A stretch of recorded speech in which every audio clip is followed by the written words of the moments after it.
Well, because the World Championship boxing ran over time, all our programmes for the rest of the evening on Central will be approximately 25 minutes late.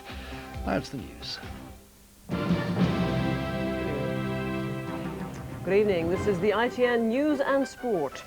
The main story is Lady Thatcher says Major did a U-turn on ERM. Why not Maastricht too? The consultants found guilty of attempting to murder a terminally ill patient. And the Duchess in tears on her first engagement since those photos. And in today's sport, Dean Saunders scores twice for Aston Villa to sink his old club, Liverpool.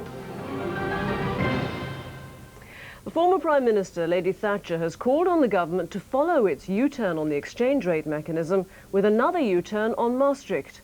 She was speaking in Washington as Norman Lamont and finance ministers from the world's other richest nations met in a different part of the city. Lady Thatcher's attack on the exchange rate mechanism could scarcely have been sharper. The unnerving events of this week, she said, hadn't been a nightmare. This was a liberation from the torture of a straitjacket. It may be embarrassing to go back on a pledge to defend a particular exchange rate, come hell or high water. But if the pledge was misguided in the first place, the act of breaking it should provoke a round of applause, not condemnation. Britain, she said, had now resumed control of its economic destiny. The European gravy train, she added, can be stopped.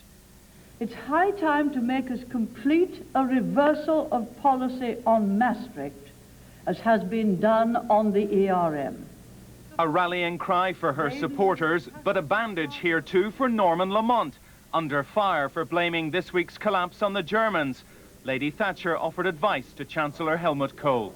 I don't think one should be oversensitive about these matters. I really don't. How sensitive Conservative Party leaders will be to her blistering remarks is another matter. Bill Neely, ITN, Washington. The Germans clearly are sensitive. As Lady Thatcher was speaking, they held their own briefing in another Washington hotel, all in German, British journalists not invited. We won't cut interest rates, we reject British attacks, said Finance Minister Weigel.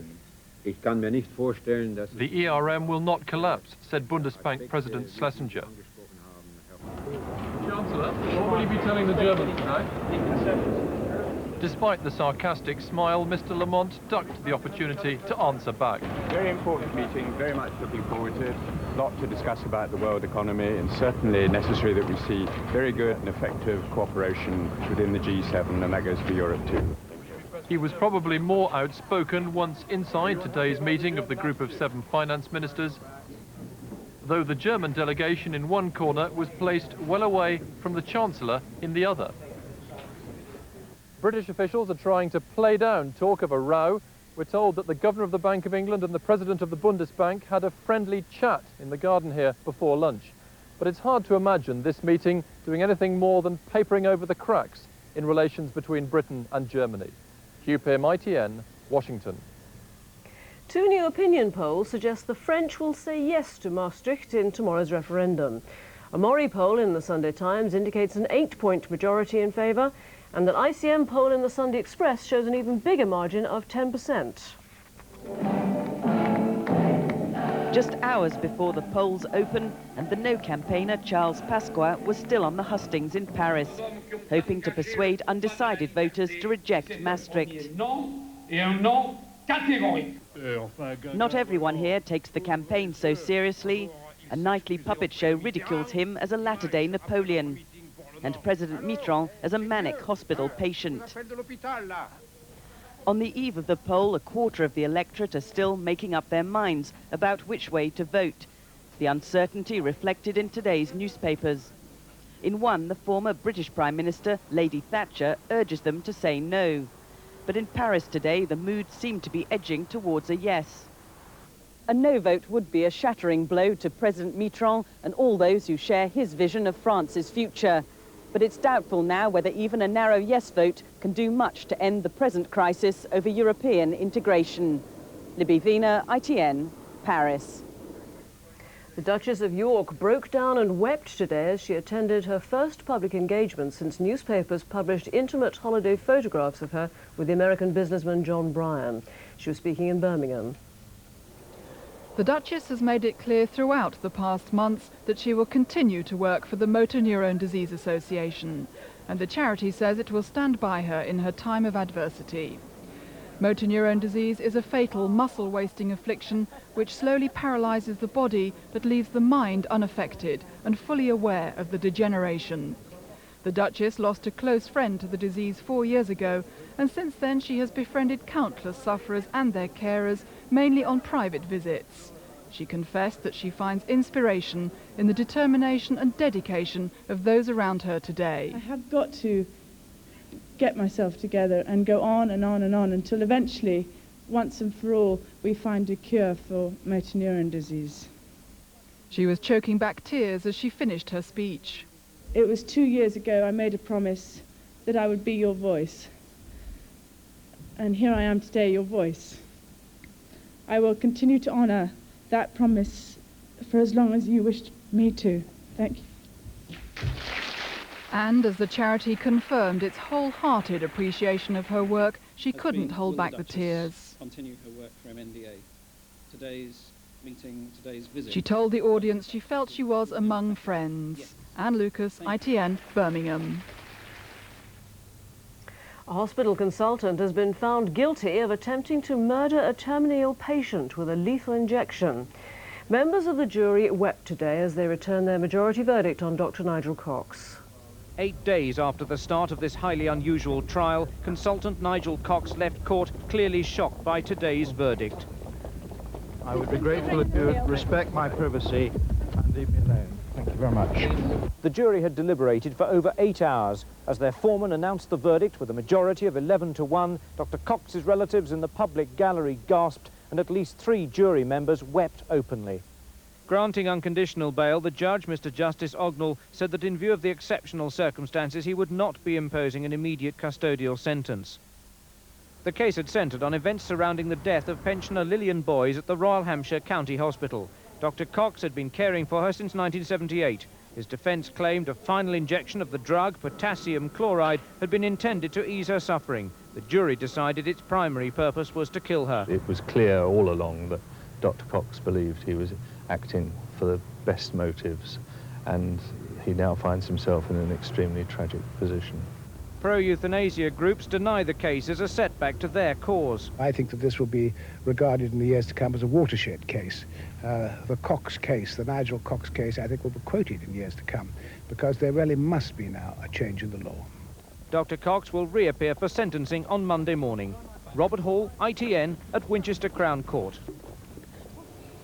In court, they called it the razor's edge, the delicate line a doctor treads between helping a suffering patient die in peace and falling foul of the law. Most doctors would use large doses of pain-relieving drugs to look after a patient, even if that meant that they developed pneumonia or something like that, that shortened life. Now the medical profession want the law changed to reflect advances in medical treatment and a patient's expectations of a painless and dignified death. The law as it now stands is really not adequate for looking at the situations that face doctors who are looking after people who are dying. The law actually is not helpful in this situation and needs clarification.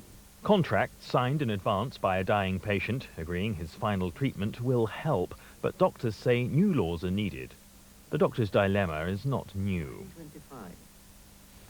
The King's life is moving peacefully towards its close. King George V's death was helped by his doctor, who reportedly gave a euthanasia injection of morphine and cocaine. Now the government are studying where the Dr. Cox case leaves the issue. But tonight officials said it was too early to consider changing the law. Detectives investigating the murder of Rachel Nickel on London's Wimbledon Common in July have been given a court extension to continue holding a man until Monday. Police haven't said if his arrest directly followed the release of a video-fit picture of a man they believe responsible. The United Nations has recommended that aid flights to the Bosnian capital Sarajevo should start again, 2 weeks after an Italian plane was shot down. And the Security Council has voted to exclude what remains of Yugoslavia from the UN. Now today's sport with Graham Miller. Dean Saunders scored twice on his home debut as his new club Aston Villa thumped his old club Liverpool at Villa Park. Saunders, sold just 10 days ago for £2.3 million, said he'd had every incentive to do well. It's Liverpool's worst start for 38 years. Rob Newman's goal for Norwich was enough to secure their 5th win in a row and top spot in the Premier League. Vinnie Jones was sent off as he made his home return for Wimbledon, his 5th dismissal in a Don shirt. But Blackburn finished with 9 men, as Tony Dobson and Mike Newell were also dismissed in the 1-1 draw at Selhurst Park.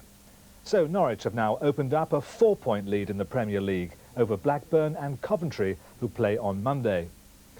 In the First Division, it's now 7 wins out of 7 for Newcastle, and at this rate they could have the championship sewn up by Christmas. Before another capacity crowd at St James's Park, Bristol City were the victims of a 5-0 thrashing. Newcastle's astonishing start to the season ensured a full house at St James's Park. The gates locked half an hour before kick-off. But the Tynesiders had to wait until nearly half-time for their first goal. A glorious 30-yard free kick from Liam O'Brien sent the crowd wild and set Newcastle on their way. On the stroke of half-time, David Kelly was pulled down in the box and Gavin Peacock stepped up to give the Magpies a 2-0 lead.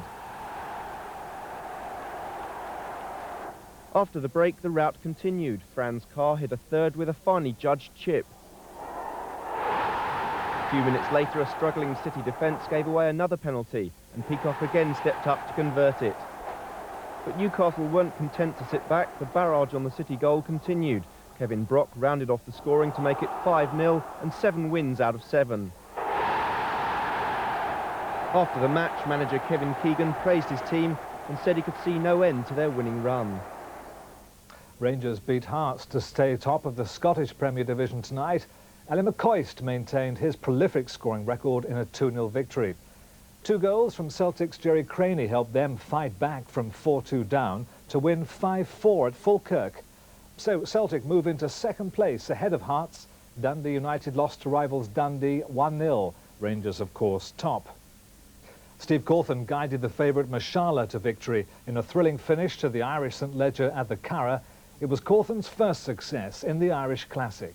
Towards the final furlong, it's Mashala, Steve Cawthon, Snurge, Richard Quinn, the near side, Drum Taps in 3rd. Racing into the closing stages, Mashala from Snurge on the near side. Mashala the rails, Snurge in 2nd, Mashala's holding Snurge, Mashala's Irish Ledger. The full SP then, Mashala 11-4 favourite, Snurge 5-1 and Drum Taps 5-2. England's Grand Slam fullback Jonathan Webb led a successful start to Bath's defence of the English Rugby Union Carriage League. Webb scored 5 penalties and a conversion from 6 kicks at goal. The only try of the game was created by Stuart Barnes, his run allowing Jeremy Gaskett to score. And just a reminder that Chris Eubank successfully defended his WBO super middleweight crown against American Tony Thornton. Eubank won the bout on a unanimous points decision, but his thoughts tonight were with Michael Watson, who he beat in a tragic fight exactly a year ago. This is street talk, so this isn't for the man who wears the top hat and the suit. This is street talk. Michael, you are the original bad boy, and I pay all my respects to the heist. And finally, if you're heading off to a nightclub tonight, be prepared for a friendly greeting from a new breed of helpful, charming bouncers. Police in Newcastle upon Tyne have started special training courses, turning heavies into door supervisors. It's one of the liveliest city centres in the country. In just 1 square mile of Newcastle, there are nearly 300 pubs, clubs and restaurants. And where there's nightlife, there are bouncers. But that's no longer what they call them in Newcastle. Here they're known as door supervisors, and that's official. Newcastle Police decided to put the bouncers through charm school. Headbutts is not part of this curriculum. We don't tolerate gratuitous violence, and they're trained properly. This course is trying to put a better face on the doorman in Newcastle, and that's what we really want. Well, it is difficult, but you've just got to learn to do it. It's better to talk your way out of trouble than to actually fight and things like that. Now, any pub or club employing bouncers will have to make sure they've been on the course as a condition of their licence. It's still too early to see any noticeable effect in crime figures, but police say they have already detected among the drinking public a new respect for the bouncer, and that crimes involving violence and drugs may be on the decrease in city centre pubs and clubs. And that's the news and sport this evening from Graham and me. Good night. Good night.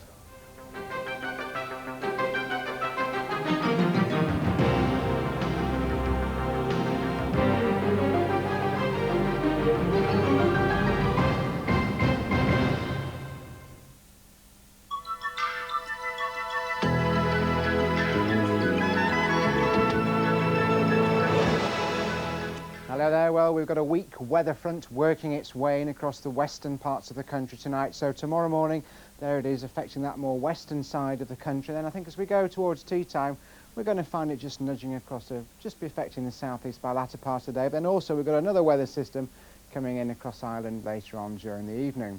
So back to tonight. Well, there you are, a murky, misty night across many parts of the country. A lot of cloud around, drizzly bits of rain up the eastern side. In the west side, that more persistent, but patchy light rain coming in probably after midnight to many areas. So if you're out on the road tonight, do take care. Tomorrow morning, well, it's a gloomy start, particularly across many central and eastern parts of England and up into eastern Scotland. Slightly brighter skies over the west of Scotland and over Northern Ireland, and those clearer, brighter skies just slowly edging their way across the Irish Sea into the west during the afternoon, with some clouds breaking into central parts as well. Probably East Anglia and some of the eastern areas there may well stay fairly dull till the end of the day. And we are going to find one or two showers coming into north and west, but most areas probably ending the day basically dry. Temperature-wise, well, a fairly muggy day again. 18, that's 64, that's the best there down in the south and east. And very light winds, so things changing fairly slowly. That's it from me. Do have a very good night.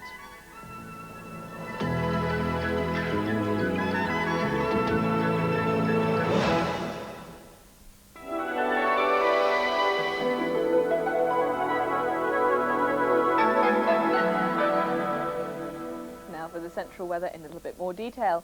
Tonight, cloud and mostly patchy rain will trudge southeastwards into the region. Some fog patches also showing up in the east due to the broken cloud there. Temperatures down to 11 Celsius. The patchy rain will continue its course southeastwards tomorrow morning, most places becoming dry with sunny spells peeping through by the afternoon, and I'll be back again tomorrow.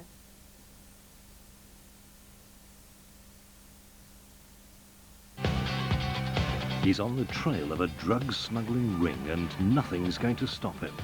Schwarzenegger, Red Heat, next on Central.